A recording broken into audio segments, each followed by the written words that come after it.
Malaysia terkejut. ASEAN mendadak tegang. Ini jelas bukan patroli biasa. TNI masuk Ambalat, PASEX digelar, dan yang bikin suhu makin naik, rudal KHAN ikut masuk perhitungan. Pertanyaannya satu, ini sinyal damai atau peringatan keras? PASEX TNI Angkatan Laut digelar di Ambalat. Bukan latihan biasa, awal Januari 2026. Di permukaan, laut terlihat tenang. Ombak biasa. Cuaca juga tidak dramatis. Tapi jangan tertipu. Di balik ketenangan itu, Ambalat sedang mendidih. Panas politik, panas strategi, panas psikologis. Dan tiba-tiba, TNI Angkatan Laut muncul. Bukan muncul sambil senyum. Bukan patroli basa-basi. Yang datang adalah gugus tempur laut Armada 2. Lengkap, rapi, presisi.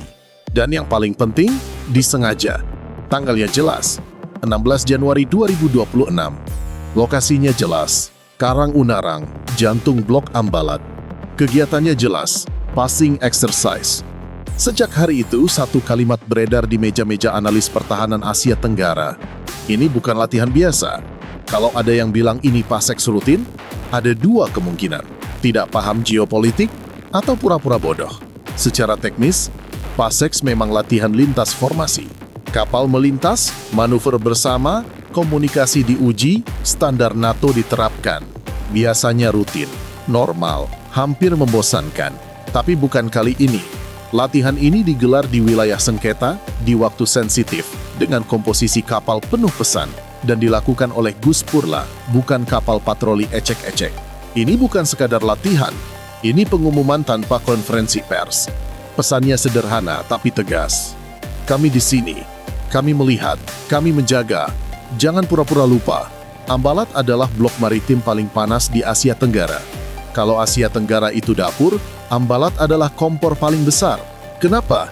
Karena disinilah minyak dan gas bernilai triliunan rupiah berada. Klaim hukum tumpang tindih. Sejarah konflik lama belum tuntas. Ego nasional, dua negara saling menatap tajam. Ambalat bukan laut Cina Selatan yang ribut ramai-ramai. Di sini sunyi, dan justru itu bahayanya. Konflik sunyi rawan salah tafsir. Salah manuver sedikit saja bisa berubah jadi headline internasional. Indonesia paham satu hal krusial. Wilayah sensitif tidak boleh kosong. Kosong itu undangan. Dalam hukum laut internasional ada dosa besar bernama abandonment.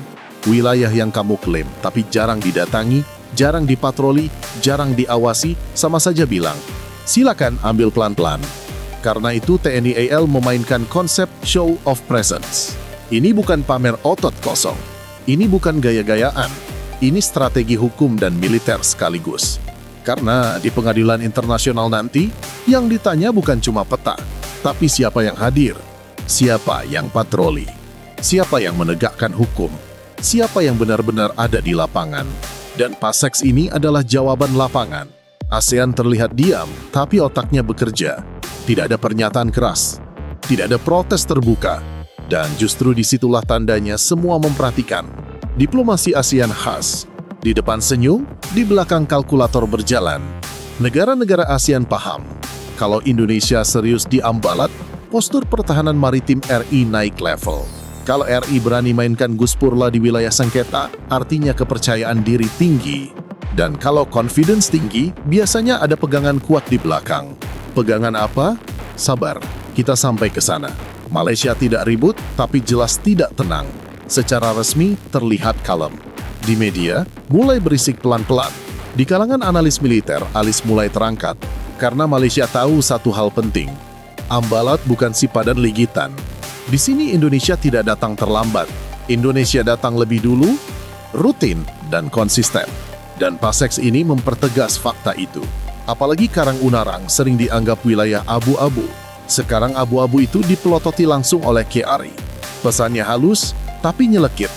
Wilayah abu-abu bukan wilayah bebas parkir. Kenapa sekarang? Kenapa Januari 2026? Ini bukan kebetulan.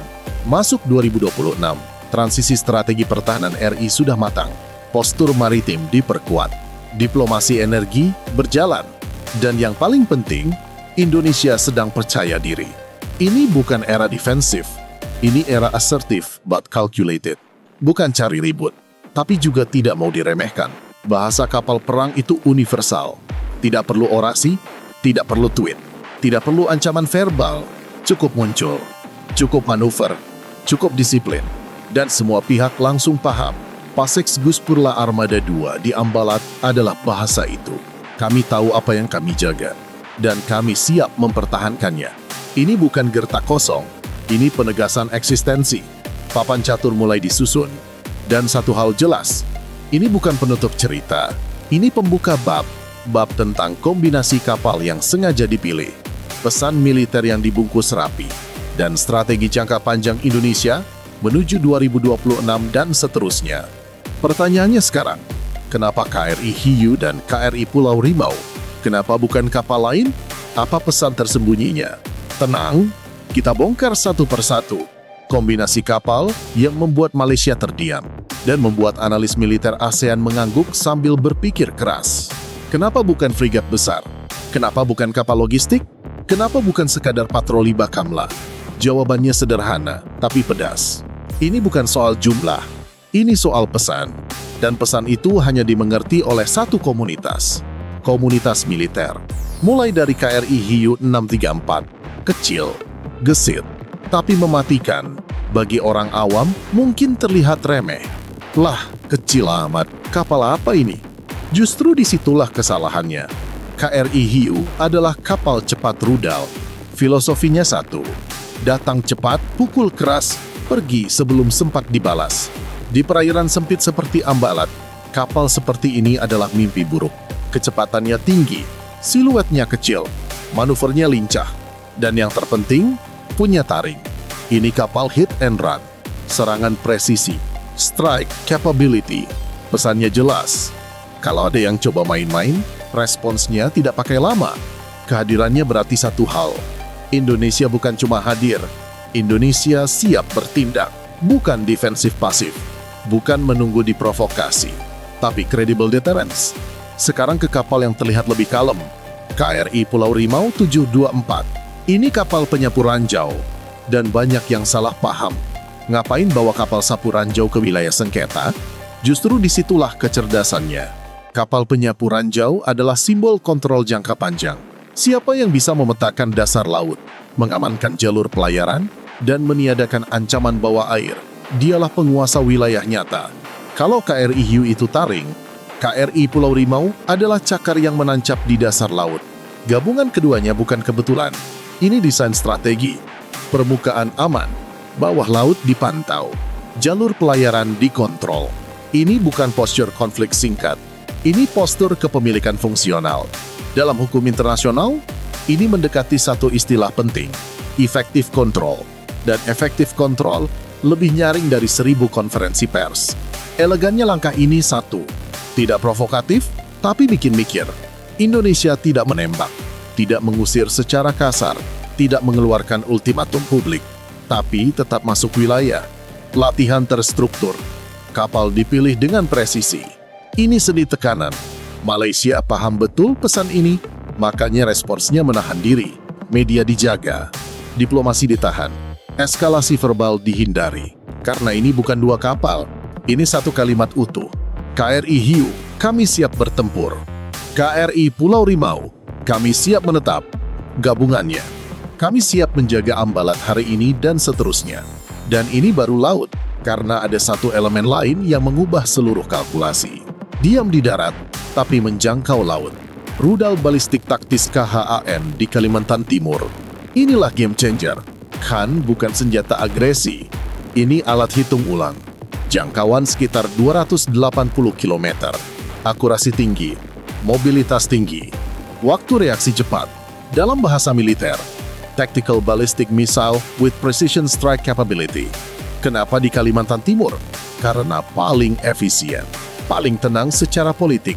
Dari sana, Ambalat masuk jangkauan, perairan Sabah masuk jangkauan, Selat Makassar masuk jangkauan. Artinya Indonesia menciptakan overlapping deterrence. Laut dijaga kapal, darat dijaga rudal. Udara? Itu cerita lain. Ini bukan defensif pasif. Ini deterrence ofensif. Bukan menunggu diserang, tapi membuat lawan berpikir sebelum bergerak. Malaysia tidak protes keras, karena KHAN legal. ditempatkan di wilayah kedaulatan RI, bersifat deteren, bukan agresif. Tapi di balik layar, perhitungan ulang pasti terjadi. PASEX di laut, KHAN di darat, muncul berdekatan waktunya. Ini bukan kebetulan, ini orkestrasi. Pesannya utuh.